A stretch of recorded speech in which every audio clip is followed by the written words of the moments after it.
গরিব থেকে ধনী হওয়ার 5টি অভ্যাস। ধনীরা আলাদা কি করে?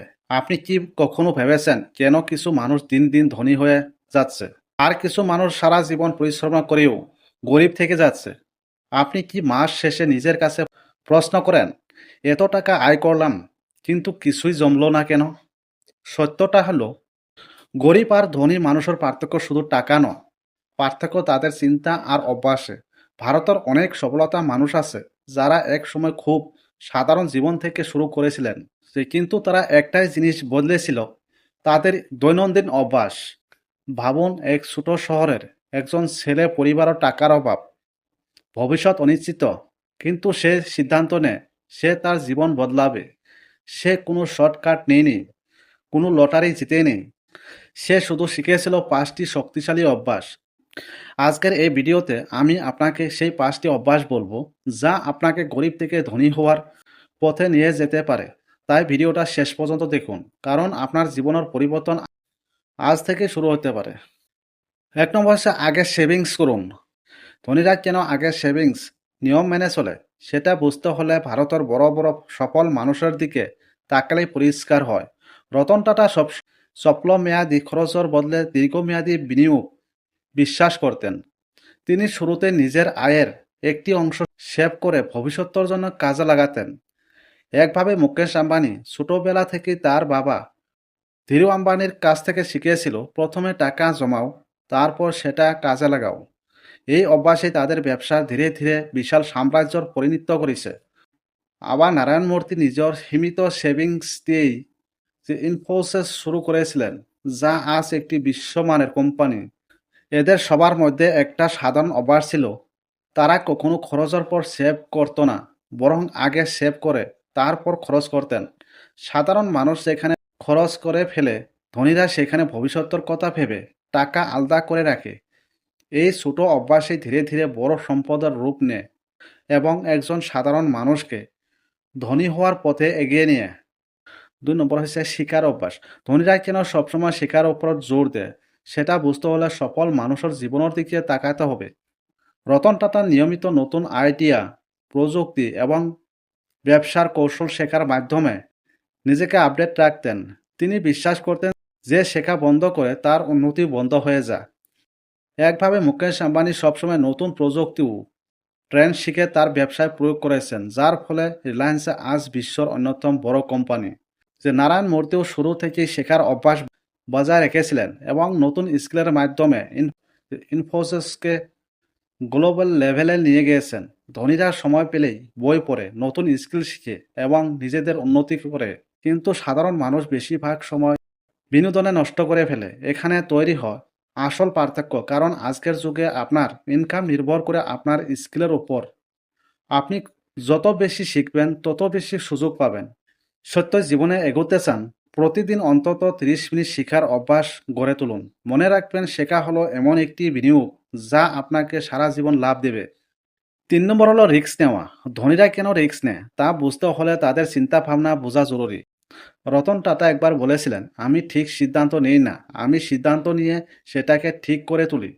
তিনি যখন জাগুয়ার ল্যান্ড রোভার কোম্পানি কিনেছিলেন, তখন অনেকেই এটাকে বড় ঝুঁকি বলেছিলেন, কিন্তু পর সেটা টাটা গ্রুপের জন্য বিশাল সফলতা হয়ে দাঁড়ায়। একভাবে মুকেশ আম্বানি যখন জিও শুরু করেন, তখন তিনি হাজার হাজার কোটি টাকা বিনিয়োগ করেছিলেন, অনেক ভয় পেয়েছিল, কিন্তু আজ জিও ভারতের সবচেয়ে বড় টেলিকম নেটওয়ার্কগুলোর একটি। নারায়ণ মূর্তিও নিজের নিরাপদ চাকরি ছেড়ে ইনফাউজে শুরু করেছিলেন, যা ছিল একটি বড় রিস্ক, কিন্তু সেই রিস্কই তাকে বিশ্বজোড়া সফলতা এনে দেয়। ধনীরা কখনো অন্ধভাবে ঝুঁকি নেয় না, তারা হিসেব করে ঝুঁকি নেয়, যাকে বলা হয় ক্যালকুলেটেড রিস্ক। তার আগে শিখে বুঝে তারপর সিদ্ধান্ত নেয়।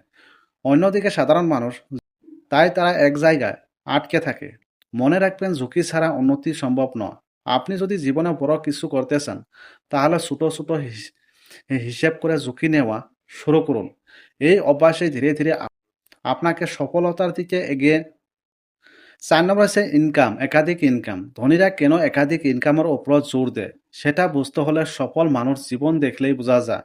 মুকেশ আম্বানি শুধু একটি ব্যবসার উপর নির্ভর করেনি, তিনি তেল, টেলিকম, রিটেল সহ ভিন্ন খাতে ইনকাম তৈরি করেছেন। এর ফলে একটি খাতে সমস্যা হলে অন্য খাত থেকে আয় চলতেই থাকে। একভাবেই রতন টাটা গ্রুপের রয়েছে গাড়ি, সিল্ক, আইটি, হোটেল সহ অসংখ্য ব্যবসা।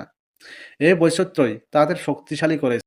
নারায়ণ মূর্তিও শুধু চাকরির উপর নির্ভর না করে নিজের কোম্পানি গড়ে তুলেছিলেন, যা তাকে আয়ের পথ দিয়েছে। ধনীরা বুঝে একটা ইনকাম মানে একটা রিস্ক। একটাই আয় বন্ধ হয়ে যা তাহলে সব থেকে যাবে, কিন্তু একাধিক ইনকাম থাকলে জীবন অনেক বেশি নিরাপদ থাকে। অন্যদিকে সাধারণ মানুষ শুধু চাকরির উপর নির্ভর করে, তাই তারা সব অনিশ্চয়তায় থাকে। আজকের যুগে আপনি চাকরির পাশাপাশি ফ্রিল্যান্সিং, ছোট ব্যবসা বা ইনভেস্টমেন্টের মাধ্যমে অতিরিক্ত ইনকাম তৈরি করতে পারেন। মনে রাখবেন, একটা গাছ দিয়ে বন তৈরি হয় না, ঠিক তেমনি একটাই ইনকাম আপনাকে ধনী করতে পারে না। একাধিক ইনকাম আপনাকে স্বাধীনতার দিকে নিয়ে যাবে। ৫ নম্বর আছে সময়ের মূল্য। যে ধনীরা কেন সময়কে এত মূল্য দেয় তা বুঝতে হলে তাদের জীবনযাত্রা লক্ষ্য করতে হবে। রতন টাটা সবসময় বলতেন, সময়ের সঠিক ব্যবহার সফলতার চাবিকাঠি। তিনি অপ্রয়োজনীয় সময় নষ্ট না করে গুরুত্বপূর্ণ সিদ্ধান্ত ও কাজের উপর ফোকাস করতেন। একভাবে মুকেশ আম্বানি তার প্রতিটি মিনিট পরিকল্পনা করে ব্যবহার করেন। তার সময় ব্যবস্থাপনার দক্ষতাই তাকে এত বড় ব্যবসার পরিচালনা করতে সাহায্য করেছে। নারায়ণ মূর্তিও সময়কে সবচেয়ে বড় সম্পদ হিসেবে দেখতেন এবং প্রতিদিন নির্দিষ্ট রুটিন মেনে কাজ করতেন, যা তাকে সফলতার পথে এগিয়ে নিয়েছে। ধনীরা জানে টাকা হারালো তা আবার উপার্জন করা যায়, কিন্তু সময় একবার চলে গেলে তা আর ফিরে আসে না। তাই তারা সময় নষ্ট করে না, বরং প্রতিটি মুহূর্তকে কাজে লাগায়। অন্যদিকে সাধারণ মানুষ অনেক সময় অপ্রয়োজনীয় কাজ, মোবাইল, অলসতার সময় নষ্ট করে ফেলে, যার ফলে তারা পিছিয়ে পড়ে। মনে রাখবেন, সময় সবচেয়ে বড় সম্পদ। আপনি যদি সময়কে সঠিক ব্যবহার করতে পারেন, তাহলে সফলতা আপনার কাছে আসবেই। তাই আজ থেকে আপনার সময়কে মূল্য দিন, পরিকল্পনা করে কাজ করুন এবং প্রতিটি দিনকে কাজে লাগান। আপনি আজ কোথায় আছেন সেটা গুরুত্বপূর্ণ না, আপনি আজ কি অভ্যাস তৈরি করছেন সেটা হচ্ছে গুরুত্বপূর্ণ। মনে রাখবেন, ছোট ছোট অভ্যাসই বড় পরিবর্তন আনে। যদি আপনি ধনী হতে চান, আজ থেকে এই 5টি অভ্যাস শুরু করুন। ভিডিওটি ভালো লাগলে লাইক, শেয়ার করুন আর সাবস্ক্রাইব করতে ভুলবেন না।